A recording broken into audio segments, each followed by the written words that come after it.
Hello and welcome to this special broadcast right here on NDTV.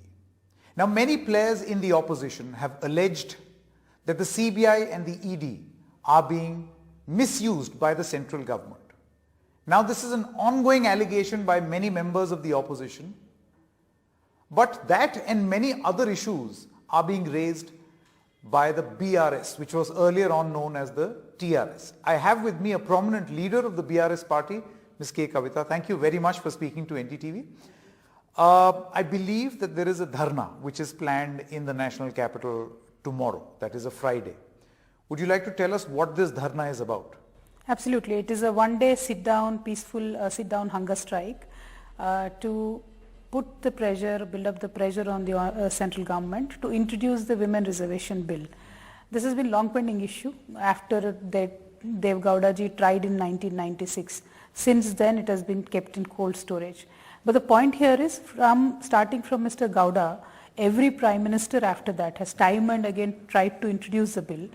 Only Prime Minister who did not attempt even to introduce or even to draft the bill is Honorable Mr. Modi ji. So our request with the Bharatiya Janata Party and Mr. Modi ji is that there are only 2 more sessions left which can introduce the bill. Because baki third one on Feb will be only vote on account session. So this session and the winter session will be the sessions where they can introduce the bills. So my request with Honorable Modi ji is, BJP has put this in 2014 manifesto, 2019 manifesto, and they said women's reservation bill can be done. And the historical opportunity that BJP has is they have full majority. Earlier when Madam Sonia tried to introduce it and push through, she managed it in Rajya Sabha, but in Lok Sabha because they had a fractured mandate, she could not do it. But now that is not the case. And this government also has a history of passing bills like Aadhaar, bills like 370, bills like Citizenship Amendment Act or various other bills. So when they want, they can push through. If they have the will, they can push through. That's Absolutely. what you're saying. That's what I'm saying. Now, our dharna tomorrow will be the beginning. From this session to next session, we will continuously keep doing activities across the nation to build up that pressure. And yes, I'm saying build up the pressure because this is the election year. And I believe women should get their due share, and that can only happen under the pressure of election. Okay. So I have no qualms about admitting that. I believe this has also become some sort of an attempt to cobble up, an alliance or get more hands together. I believe you've been meeting a lot of leaders from the opposition.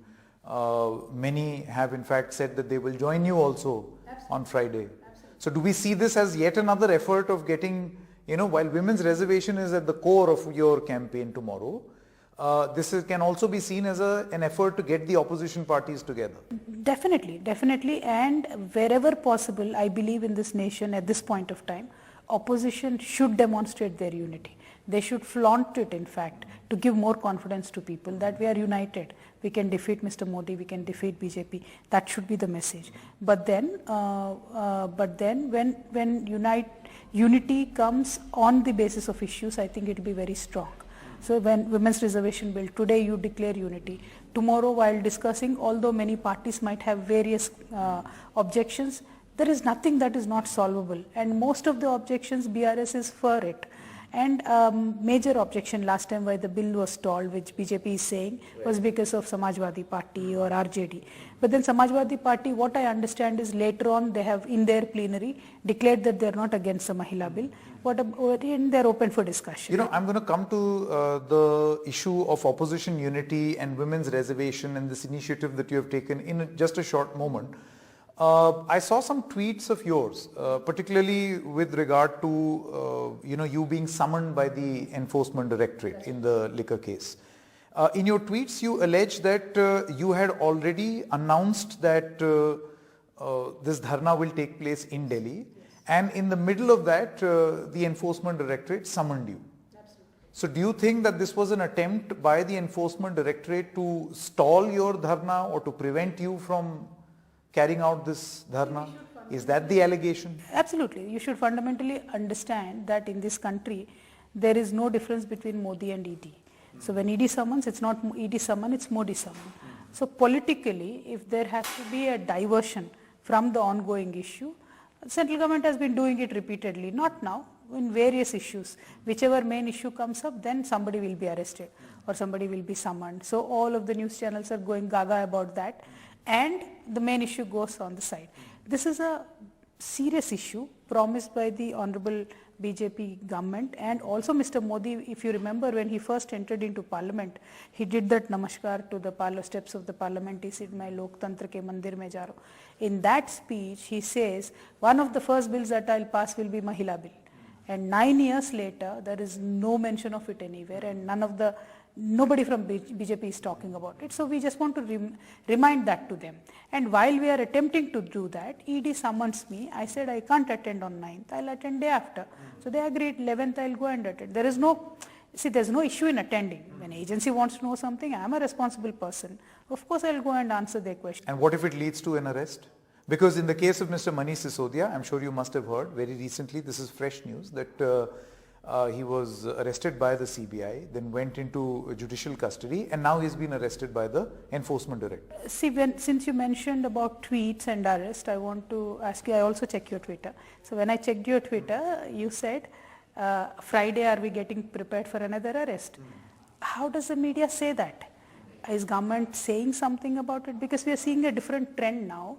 In this entire case, from last 8 to 9 months, they have been hounding our party, Aam Aadmi Party, and many businessmen based out of Hyderabad and Delhi, and constantly doing it. In doing so, what they have done is, if suppose a person is arrested, earlier it was a practice that only first page of remand report is given to media. Now the entire report is leaked, and the entire report is there, and the media goes, on a trial about that. 2, I am a women member, and my personal phone number is leaked by ED, and it is all over the screens across in all Telugu media. Imagine the kind of calls I must be getting. Luckily, they were all good calls, and then I stopped answering because it never stops ringing. Different story. But what is this nexus between ED leaking the information, media taking it up and spreading the news across the public? So this is nothing but a maligning practice is what I feel. And when people like you tweet, then a lot of people take it seriously. So when you say that you are speculating your arrest on Friday, we are undermining the entire system. See, when will you arrest a person? If there is a solid evidence. But the mask that the ED has is Section 50, which is very draconian, and time and again we've said that this is draconian. And we are really waiting for the Supreme Court to stuck it down, because... Since you mentioned my tweet, I think I owe an explanation. The point is that was... given the track record of how things are happening, like Manish Sisodia got arrested, many There's other no arrests. question mark though in your Sorry? tweet. There's no question mark. I will make sure that a question mark Yes, is. It's that's not a statement, it's a question. Yes, but there was no question mark. Yeah, so I asked a question. So in that context, do you feel, Ms. K Kavitha, that like it has happened to other opposition leaders, do you fear an arrest? There's no fear. See, the fear is there when you do something wrong. I have not done anything wrong. If they want to frame me in a case and put me behind the bars, what are they trying to do? They're trying to intimidate my leader or any other leader, opposition leader, saying कि आप बात करोगे तो अंदर कर देंगे. Sure, they have the power now, but हमेशा नहीं रहेगा ना. सत्ता तो बदलता रहता है. Governments keep changing. It will be some other government someday. Hopefully, they'll have more maturity than the current regime. And hopefully by then Supreme Court will take up this matter, and proof of burden should be removed away from the victim. So today they are telling me or alleging that I have done something wrong, and now the proof is on me, burden is on me to prove that I have not done anything wrong. But how will me as an individual fight with the whole system? So this entire Section 50 has to change, and I'm sure it will change, and good senses will prevail upon next house in the parliament or whatever, and they'll change, or the Supreme Court. Do you think a lot of this, Ms. Kavitha, has got to do with the fact that there is an election which is imminent? There is now news, maybe you can confirm this to us on NDTV, that Mr. KCR may want to advance the date of the election like he did in 2018. The assembly still had some term left and he advanced the date. So are we looking at an earlier election in Telangana because of which all of this has happened? Well, thank you, Sanket ji, because you yourself are agreeing that wherever there is an election, this entire episode happens. No, that's a question. I think I have to mention question mark. This is my question. It has been the practice across the nation now कि जहाँ पे भी election है, मोदी से पहले ED आ जाता है. That has been a standard thing, and now everybody in the country knows that. So same thing is happening in Telangana. Not only me, 15, 16 other people have been raided from my party, MLAs, MLCs, ministers. many business people, business houses intimidated by these tactics. They've all done that, but there have been certain excesses as well, where ED beat up a person, he's not able to hear now, so he went and filed a writ petition in the Honorable Telangana High Court. Another politician arrested, he said, they're only asking me to give certain political names, there is nothing that I can do about this. He filed a writ petition. So we are hoping that the courts will come to the rescue, and we are really hoping that people understand. See, what can opposition do? We can either go to People's Court or we can go to the Supreme Court. So we will try both. We are trying to explain it to people, and I'm sure we are doing a good job, because today everybody understands. In fact, there are jokes now. If you ask account from anybody कि अरे भैया क्या हो गया 100 रुपया दे बोले क्या madam ED लगा देंगे क्या मेरे पीछे भी. That has become a joke now across the nation. So I'm not worried. See, whatever course law takes, let it take. And I will also approach all the legal procedures possible. But I will see. I'm not like BL Santosh, who's even worrying to appear. I'm not worrying to appear. I'll appear. I'll try to answer their questions to the best of my capability. But beyond that, if there is some kind of action which is not legally allowed, I'll definitely go to the court. But people like Mr. Adani, people like BL Santosh, they should also appear before the agencies. That is what I believe. Okay. One question I wanted to again ask you is the election in Telangana. Given that context and the fact that BRS itself is trying for opposition unity, we have seen that there are other formations also trying opposition unity, and there are some formations that feel that none of this is possible unless you have the Congress party in this formulation. Don't you think that whatever you are trying to achieve will bear fruit if everybody coalesces or comes together? Or otherwise this will be an exercise in isolation which may then in a way help the BJP. No, I actually look at it in a very positive way. The more people meet, the more different coalitions meet at different places. Like people should meet Mamta Di, people should meet Stalinji, people should meet KCRG, people should meet Kejriwalji. Everybody should independently meet, try and understand each other, try to strike a balance, try to find out where our strengths or weaknesses are. And ultimately then I believe that will lead to the larger coalition which is possible. And we've seen in case of UPA, we've seen earlier successful coalitions that worked. They've all been post-poll also, not necessarily it has to be pre-poll, but pre-poll if we kind of demonstrate the strength and understand and figure out a strategy, how to make sure that we stall BJP at a certain number, then I'm sure we will have a very positive mandate. And in this arrangement, do you think you find Congress somewhere? Because they say the same thing. They want to do the same thing. See, Congress is... I'll come to my next question later. Absolutely. Yeah. Congress is nothing but a bigger regional party now. Bigger regional party? Bigger regional party. Because see, today Aam Aadmi Party is in 2 states. Congress is in 2 or 3 states. What is the big deal about Congress? So, Congress, wherever they tell me that, we are in direct competition with BJP, I say, fine, you will contest in 400 seats with BJP, but how many will you win? You'll win for 55. So 3 parties come together, we are 75. So what is Congress? End of the day, it is good everybody works. But Congress should really shed its arrogance, understand the reality and become a team player and devise a strategy to make sure you stall BJP from winning the next election. So if your eyes are on the main goal of stalling BJP, then everything will fall in place. But if your eyes are on something else, then different story. So should I look at this as you stalling an attempt of getting Congress together, of which a formation of which BRS will also be a part? Or do I see this as some sort of an olive branch to the Congress party that let's sit together, let's enter into an arrangement, and if you agree, then all of us are together in 2024? No, as I again said, the burden of formulating a strategy, the burden of stalling a party like Bharatiya Janata Party, which has failed nation at multiple fronts, which is by day becoming detrimental to the national growth. It is also equally Congress's responsibility to figure out a strategy. It is not BRS's responsibility alone. Yes, BRS has done its best. We will do our best. We are holding one more rally on Ambedkar Jayanti when we open our secretariat. We will invite more parties. We will keep our efforts on.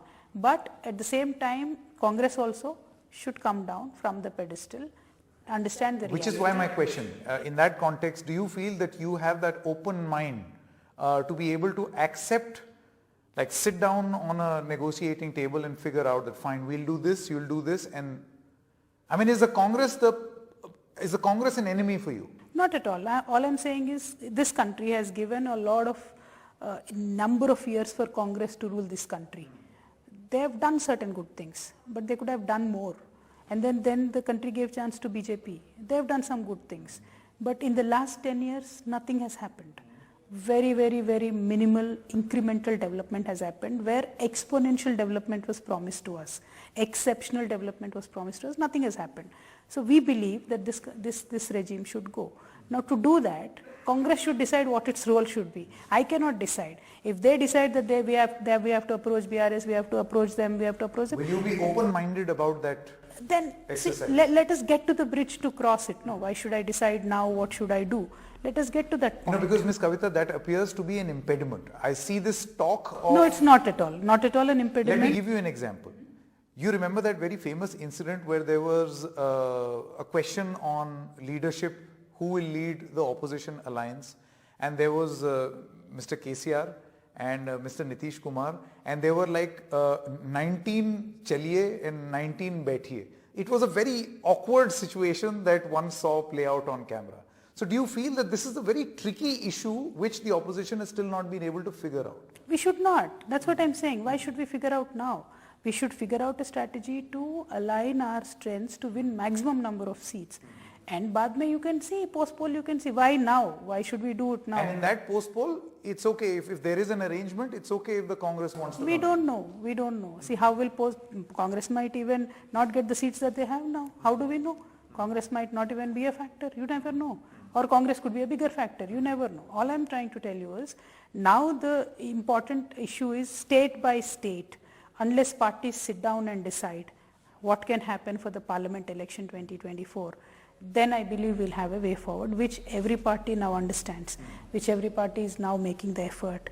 BRS will also make the effort, and a very serious effort, and you will see that BRS will emerge as a very, very key player across the national politics. We will try and unite as many parties as we can. We will try and converge the strengths as much as we can, and we will work out a strategy. Okay. And I'm attempting this the last time. Do you feel that if in the larger interest of what you say needs to be done, you see that the formulation needs to include the Congress, and if they're open-minded, lots of ifs, you would be willing to consider that as a proposition? See, all I'm saying is, let us get to the bridge. We will certainly decide. Okay, now my next question. Do you think anti-Modism is going to work necessarily? Because see, I spoke to a lot of people in the BJP, they said their whole plank is anti-Modi. What is their agenda for development? They only want to oppose one party and one leader. And that cannot be the social glue for everyone. Not at all, not at all. We don't want to oppose Mr. Modi. We want people to understand what he has done for the nation and what he has not done for the nation. What has he done for the nation? He's increased the hatred. He's polarized the nation. He's made sure that his few friends get benefited from whichever country he visits. What has he not done? He's not given us jobs. He's not given farmers anything. He's not bought the women reservation bill. He's failed every promise that he's made. Now in this scenario, we have an alternate agenda. BRS as a party is able to give 24 hours power across every village in Telangana. We want the country to have that. BRS can give 24 hours safe drinking water across every village, every house. We want that to happen across the nation. So we have an alternate agenda. We have a people's agenda, which we will tomorrow present it to the nation, and certainly go to the people with that agenda. Will you invite the Congress? But yet, we will strategically ally with whichever state, whatever politics is playing out there, whatever is the need of the hour in that state, whatever is the requirement, whomever we can ally with, we will ally, we will support, we will contest. We will do our best to create an alternate for BJP in this country. Okay, my final question, the Minister of Tourism and Culture, Mr. G. Kishan Reddy, who comes from your same state, he actually responded to the statements that you have made through the day. And he says that Ms. K Kavitha is pretending, I'm quoting him, is pretending to be a victim in order to deceive people, and he has dismissed allegations from BRS leaders that the BJP-led centre was behind the ED's actions to target opposition leaders. How would you respond? This could be the joke of the decade, I must say, because Himanta Biswa Sarma, who is BJP's chief minister right now, was raided multiple times, was hounded by ED, and everything gets stopped the moment he joins BJP because Ganga mein naha liya na, to sara paap dhul gaya. Same thing happens with Mr. Scindia. About the entire Eknath Shinde faction, all the MLAs who came into their side, प्यार मोहब्बत से आए क्या? नहीं, ED के डर से आए. 27 MLAs they raid, they arm twist them to join this coalition and make sure that the government is gone. 9 states in this nation have now got new CMs because of the backdoor policies of BJP, which is completely based on the support of agencies like CBI, ED, IT. It is a fact of the day. Every small kid in the country knows. If Mr. Kishan Reddy is trying to say that, he has no clue about what is happening, then he should really invite the ED to the Bangalore MLA in whose house 8 crores was found. ED should go there. I will ask you through NDTV. You would say that there is a double standard as far as the operations There is only single standard of ED. You have to target opposition. Single standard hai because ED का जो director है, he gets the extension over extension over extension over extension, and he behaves like a Bharatiya Janata Party कार्यकर्ता, not like a ED director. SBI chairman keeps getting extension, then he gives loans to Mr. Adani. SEBI chairman gets extension, then he says everything is well with Adani group. LIC chairman gets an extension, he says LIC में हमारा निवेश ठीक ठाक है जबकि 50,000 करोड़ का नुकसान होता है लोगों का. तो these things people are seeing now. What is happening now, the agencies. I am only asking simple thing with Mr. Modi ji. Modi ji, Agniveer को extension दे दीजिए क्योंकि आर्मी में खाली पड़ा है, vacancies है 3.5 lakhs vacancies are there. Why are you giving extension to the old people who are retiring? Why don't you bring in new blood? If you are bringing in Agniveers only for 4 years, put them for a lifetime. No, nobody joins army to die for 4 years. Nobody goes to army just like a joke. They go with a serious intent to protect their nation. They should have a chance at a full-fledged period to work for the nation if they are going. It's a very emotional issue. All I'm trying to tell you is everybody sees the nexus between the agencies and the ruling party. In my case, I'll tell you, somebody in Punjab puts a press conference on Bharatiya Janata Party. Next day CBI raids a lot of people. Then somebody puts a press conference in Delhi. Next day ED raids people. Next somebody puts some press conference in Telangana. Somebody calls me to CBI. So this is a cycle. We can clearly see the nexus. If Mr. Kishan Reddy wants to pretend, he can pretend all he wants. But the fact of the matter is ED, CBI, IT, NIA, and that's the single standard you're talking about. Absolutely. Their single agenda, single standard is only to raid opposition. Can they raid anybody? Can they raid anybody from BJP and survive? No. उनका नौकरी जाएगा ना, extension खत्म हो जाएगा फिर. Thank you very much. Thank you so much. Thank you so much. Thank you.